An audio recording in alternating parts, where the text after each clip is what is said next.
আল্লাহ রাসূল সাল্লাল্লাহু আলাইহি ওয়াসাল্লাম বলেন, লাম ইয়াকযিব ইব্রাহিম আলাইহিস সালাতু ওয়াস সালাম ইল্লা তালাত। ইব্রাহিম আলাইহিস সালাতু ওয়াস সালাম তিনি জীবনে কখনো মিথ্যা কথা বলে নাই, কিন্তু তিনটা জায়গার মধ্যে আল্লাহর জন্য দুই জায়গায় বলছে, আরেক জায়গায় নিজের জন্য বলছে। এজন্য এটাকে তাওলিয়া বলা হয়। কি বলা হয়? নবীরা কোনোদিন মিথ্যা কথা বলতে পারে, নিজের ব্যক্তিগত স্বার্থের জন্য মিথ্যা বলে নাই, আল্লাহর দ্বীন বিজয় করার জন্য মিথ্যা বলেছে। এটা জায়েজ কথা, কর ঠিক না বা ঠিক? তিন জায়গায় মিথ্যা কথা বললে কোনো গুনাহ হয় না। কয় জায়গায় মিথ্যা কথা বললে গুনাহ হয় না? তিন জায়গায়। সেই প্রসঙ্গে আরেকদিন বলবো, লম্বা চূড়া আলোচনা। মেরে ভাই ওর দোস্ত বুজুর্গ, এবারে এক নম্বর হলো ইব্রাহিম আলাইহিস সালাতু ওয়াস সালামের বন্ধু বান্ধবরা তারা বলল, ইব্রাহিম চলো আমরা মেলায় যাই। তিনি বলছেন, না আমি অসুস্থ, ইন্নী সাকিম। ইন্নী সাকিম আসলে অসুস্থর আরবি হলো ইন্নী মারিদ, মানে আমি অসুস্থ। মারিদুন অর্থ হলো অসুস্থ। সাকিম এখানে কেন ব্যবহার করে? তাফসীরের কিতাবের মধ্যে আসছে সাকিম মানে হলো শারীরিক অসুস্থ না, মানসিকভাবে অসুস্থ হয়ে গেছে ইব্রাহিম আলাইহিস সালাম। কেন? সারা দুনিয়ার মানুষ সব আল্লাহকে ভুলে গিয়া মূর্তির পূজা করে। তাওহীদপন্থী একজন নবী এটা সহ্য করতে না পেরে তিনি মানসিকভাবে তিনি অসুস্থ হয়ে পড়েছেন। এই কথাটাই ঘুরাইয়া বলছেন, আমি অসুস্থ, তোমরা চলে যাও, আমি মেলায় যেতে পারবো না। দুই নম্বর, ইব্রাহিম আলাইহিস সালাম যখন তারা মেলায় যাওয়ার পরে এই মূর্তিগুলি সব ভাঙ্গা, বড় যে মূর্তিটা ছিল এটা না ভাঙ্গা এটার গলার মধ্যে কুড়ালটা ঝুলাই দিছে। তাফসীরের কিতাবের মধ্যে আছে তিনটা মূর্তি ছিল বড় বড়, এটার মধ্যে যে বড় মূর্তিটা এর গলার মধ্যে কুড়ালটা ঝুলাই দিছে। তখন লোকেরা মেলার থেকে এসে দেখে তাকে মূর্তি সব ভাঙ্গা কে যেন গুড়া গুড়া করছে। ইব্রাহিম আলাইহিস সালাম সম্পর্কে এক যুবক সে শুনতে পাইছে যে আল্লাহর কসম তোরা খালি যা, তখন মূর্তির 12টা বাজাই দিল। একজন শুনছে, অল্প আওয়াজ করে বলছে, বেশি জোরে বলছে। ওই যুবককে, আমি তো এমন এক যুবককে চিনি যে বলছিল তোরা যা, তখন মূর্তির খবর আছে। ওই লোক মনে হয় ভাঙছে। নাম কি? ইব্রাহিম। ইব্রাহিম আলাইহিস সালাম আনছে, আনার পরে বলতেছে, আমি তোমাদের মূর্তি ভাঙতে যাবো কেন? তোমাদের মূর্তি ভাঙছে বড়টায়, কারণ তোমরা যে ওই মূর্তির সামনে ফলমূল দাও এটা মনে হয় কম দাও, বড়টার ভাগে কম পড়ে, এই জন্য শরীরের ভাঙ্গে একলা খাওয়ার জন্য এই ব্যবস্থা করেছে। কথাক্ষণ ঠিক না বা ঠিক? ইব্রাহিম আলাইহিস সালাম তৃতীয় নম্বর যেই জায়গার মধ্যে ওনার মিথ্যা কথাটা বলা লাগছে, এটা হলো ফ্যামিলি, বউকে বাঁচানোর জন্য। হযরতে সারা আলাইহিস সালামকে নিয়ে তিনি যখন হিজরত করতেছিলেন, তখন ওই এক জালিম বাদশার দেশের উপর দিয়ে যাচ্ছিলেন ফিলিস্তিনে। যাওয়ার পথে ওই জালিম বাদশার কানের মধ্যে কে যেন পৌঁছলো, গোয়েন্দারা পৌঁছলো, একজন লোক আসছে আজনবী, ওনার সাথে একজন সুন্দরী রমণী আছে, বিখ্যাত সুন্দরী, ওনাকে নিয়ে আসো। ইব্রাহিম আলাইহিস সালামকে জিজ্ঞাসা করো, তোমার সাথে মহিলা কে? উনি আমার বোন হয়, বোন। ইব্রাহিম আলাইহিস সালাম বোন বলেছেন। আয়েশা বলেন, আমি কিন্তু তোমার বোন বলছি, তুমি কিন্তু বোনে পরিচয় দিও, কারণ বর্তমান দুনিয়া আল্লাহর ইবাদত করে এরকম তুমি আর আমি ছাড়া আর কেউ, এই হিসেবে আমরা দ্বীনি ভাই, দ্বীনি বোন। ইব্রাহিম আলাইহিস সালামের বিবি সারা আলাইহিস সালামকে যখন ওই জালিম বাদশা নিয়ে অপকর্ম করার জন্য চেষ্টা করলো, আল্লাহ রাব্বুল আলামিন ওই বাদশা তাকে বিকলাঙ্গ বানিয়ে দিলেন, প্যারালাইসিস। তখন বলে, তোমারে আমি নষ্ট করবো না, তুমি আল্লাহর কাছে দোয়া করো আমি যেন ভালো হয়ে যাই। দোয়া করছে, ভালো হয়ে গেছে। ভালো হয়ে আবারও তারে ধরার জন্য গেছে, আবারও আল্লাহ তারে প্যারালাইসিস বানাই দিছে। এবার কয়, আর তোমার ধরতাম না, আল্লাহর কাছে দোয়া করো। এবারও দোয়া করছে। এই দুইবার ভালো হওয়ার পরে আবারও তারে ধরার জন্য গেছে, এবারও প্যারালাইসিস হয়ে গেছে। এবার বলতেছে, আমি আর তোমারে ধরতাম না, আমারে মাফ করে দাও, আমি তোমারে ছেড়ে দিব সম্মানের সাথে, তুমি একটু তোমার মালিকের কাছে বলো। এবারও সারা আলাইহিস সালাম আল্লাহর কাছে দোয়া করছেন, আল্লাহ রাব্বুল আলামিন তাকে সুস্থ করে দিয়েছেন। এরপরে ইব্রাহিম আলাইহিস সালাম ওই দিক দিয়ে নামাজের মধ্যে দাঁড়িয়ে গেছেন, আল্লাহর কাছে সাহায্য করতেন। আল্লাহ, আমার বিবির তো জালিম নিছে, না জানি আমার বিবির ইজ্জত নষ্ট করে। ইব্রাহিম আলাইহিস সালাম নামাজের মধ্যে দাঁড়ায়া নামাজ পড়তেছেন, এদিকে সারা আলাইহিস সালামের সাথে অপকর্ম তো করতে পারেই নাই, বরং তারই একটা আদরের কন্যা, কোন কোন রিওয়ায়াতের মধ্যে তারই আদরের বান্দি, এটাকে সারার খাদেমা বানাইয়া সাথে দিয়া দিয়েছেন। জোরে কোন সুবহানাল্লাহ। সারা আলাইহিস সালাম আয়েশা দেখি ইব্রাহিম আলাইহিস সালাম তাশাহুদ পড়তেছেন, সালাম ফিরাবেন, সালাম ফিরাইছে, ফিরাইয়া দেখেন স্যার আলাইহিস সালাম তোমার সাথে কেমন আচরণ করছে, আমার সাথে খারাপ ব্যবহার তো করতে পারেই নাই, বরঞ্চ আমার সাথে আর একটা বান্দি দিয়েছে আমার খেদমত করার জন্য। জোরে কোন আল্লাহু আকবার। এই 3 জায়গার মধ্যে ইব্রাহিম আলাইহিস সালাম 2 জায়গায় আল্লাহর দ্বীনের জন্য মিথ্যা বলেছেন, এক জায়গায় নিজের বিবির এবং নিজের জান বাঁচানোর জন্য তিনি মিথ্যা বলেছেন। জান বাঁচানো ফরজ।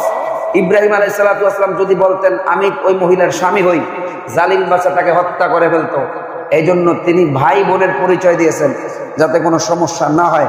এজন্য মেরে ভাই ওর দোস্ত বুজুর্গ, ইব্রাহিম আলাইহিস সালাম সম্পর্কে আল্লাহ রাব্বুল আলামিন বলতেছেন ইন্নাহু কানা সিদ্দীকান নাবিয়্যা, ইব্রাহিম নবী ছিলেন সত্যবাদী নবী। জোরে কোন আল্লাহু আকবার। এই দোতলার বাচ্চারা কথা বলে, এদেরকে থামান। মুমিন মুসলমান বন্ধুরা আমার, ইব্রাহিম আলাইহিস সালাম বাবার সাথে তর্ক লিপ্ত হয়েছে। বাবাকে বলতেছেন ইয ক্বালা ইব্রাহিমু লিআবিহি ইয়া আবাতি লিমা তা'বুদু মা লা ইয়াসমাউ ওয়া লা ইউবসিরু ওয়া লা ইউগনি আনকা শাইআ। হে বাবা, এই বাবা দ্বারা উদ্দেশ্য তার চাচা হইতে পারে, যেমন তাফসীর ইবনে কাসিরের মধ্যে আসছে আজর তার চাচা ছিল, সে মূর্তি নির্মাণ করত।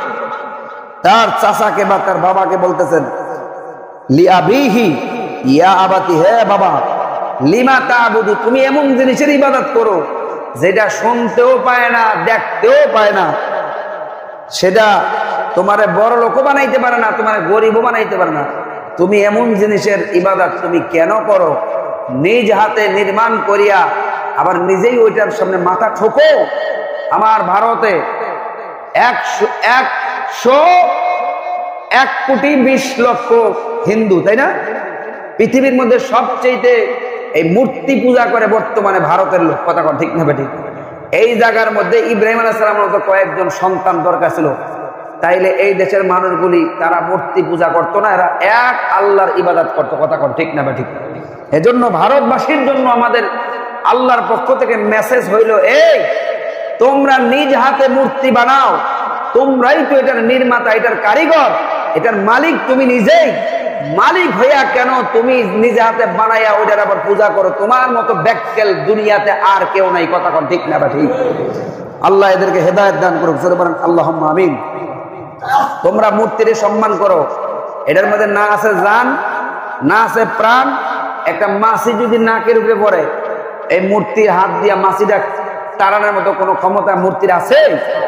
কোনো ক্ষমতা নাই। এর মনে জড় পদার্থকে তোমরা পূজা করো, তোমরা আর্চনা করো, ইবাদত করো, উপাসনা করো, তোমাদের চাইতে নির্বোধ এই পৃথিবীর বুকে আর দ্বিতীয় কোনো জাতি হতে পারে না। কথা ঠিক না ঠিক? তোমরা গরুর দুধ না খায়া গরুর মুখ খাও, তোমাদের চাইতে নিকৃষ্ট অধঃপতনের গোষ্ঠী পৃথিবীতে আর নাই। কথা ঠিক না? কয়েকদিন আগে পাকিস্তানের সাথে যুদ্ধ লাগছে, এক মেয়ে মুসলমান তাদের 5টা বিমান ভূপাতিত করে ফেলেছে, কারণ মুসলমানরা হালাল জিনিস দুধ খায় আর তোমরা খাও মুদ, গরুর পেশাব। তখন ঠিক না ঠিক? পেশাব খাইলে ব্রেন কমে, পেশাব খাইলে অসুস্থ মানুষ সুস্থ হয়, তোমরা পেশাব নাপাক জিনিস খাও। এই জন্য তোমরা পশ্চিম কালেও মুসলমানদের সাথে যুদ্ধ করে, কিয়ামত পর্যন্ত যুদ্ধ করে তোমরা মুসলমানদের সাথে কোনোদিন পারবা না। কথা কন ঠিক না ঠিক?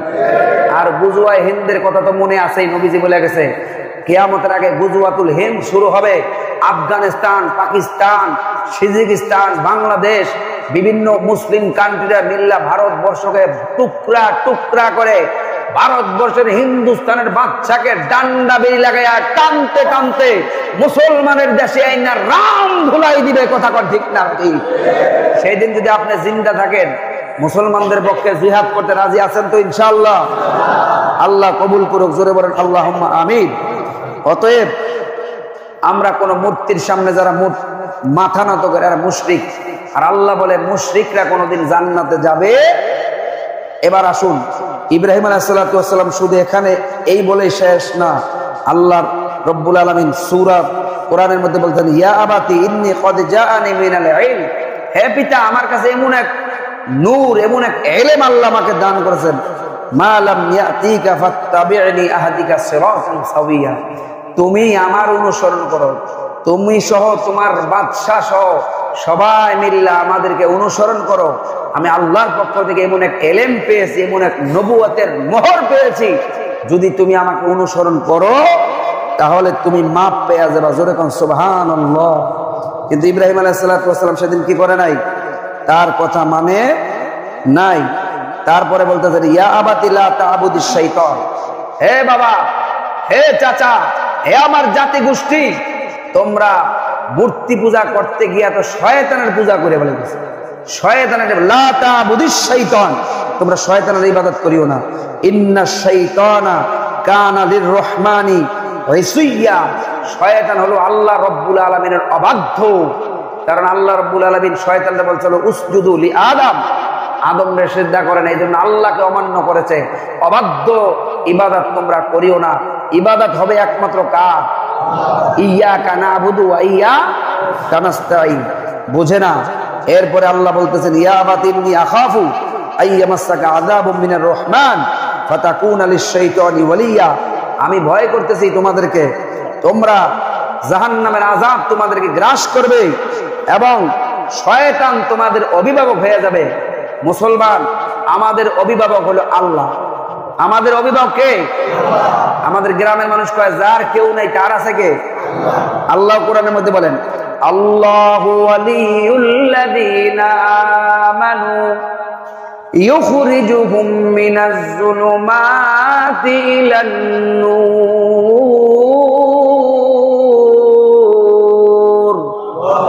আল্লাহ কোরআন শরীফের মধ্যে বলতেছেন আমি আল্লাহ হইলাম ঈমানদারদের অভিভাবক, আমি তাদেরকে অন্ধকার থেকে বের করে আলোর দিকে নিয়ে আসি। জোরে কোন আল্লাহু আকবার। আমাদের অভিভাবক কে বলেন? ওই আমাদের অভিভাবক কে জানো? যারা যদি এমপির চেলা চামুন্ডা হয়, আমি কার লোক? কার লোক চেনো? আমি এমপির লোক, আমি শেখ হাসিনার লোক, আমি খালেদা জিয়ার লোক, আমি এরশাদ চাচার লোক। আমরা বলি বেটা আরে আমরা কার লোক জানো? আমরা স্বয়ং আল্লাহর লোক। কথা কোন ঠিক না ঠিক? আমরা কার লোক? মুসলমান কার লোক? আমরা। আমাদের অভিভাবক কে? যার কেউ নেই তার কে আছে? আল্লাহ আছে। মেরে ভাই আর দোস্ত বুজুর্গ, এরপরে ইব্রাহিম আলাইহিস সালাতু ওয়াস সালাম যখন এই কথা বললেন তখন তার কথা তারা মানল না। তখন আল্লাহ রাব্বুল আলামিন ক্বালা আরাগিবুন আনতা আন আলিহাতি ইয়া ইব্রাহিম, ইব্রাহিম আলাইহিস সালাতু ওয়াস সালামের থেকে তারা বিমুখ হয়ে গেল। ইব্রাহিম আলাইহিস সালাতু ওয়াস সালামের কথা তারা মানল না। ইব্রাহিম আলাইহিস মনটা ভেঙে গেল। ইব্রাহিম আলাইহিস সালাতু ওয়াস সালামের বাবে বলতেছে তুমি আমাদের মূর্তির বিরুদ্ধে কথা বলো,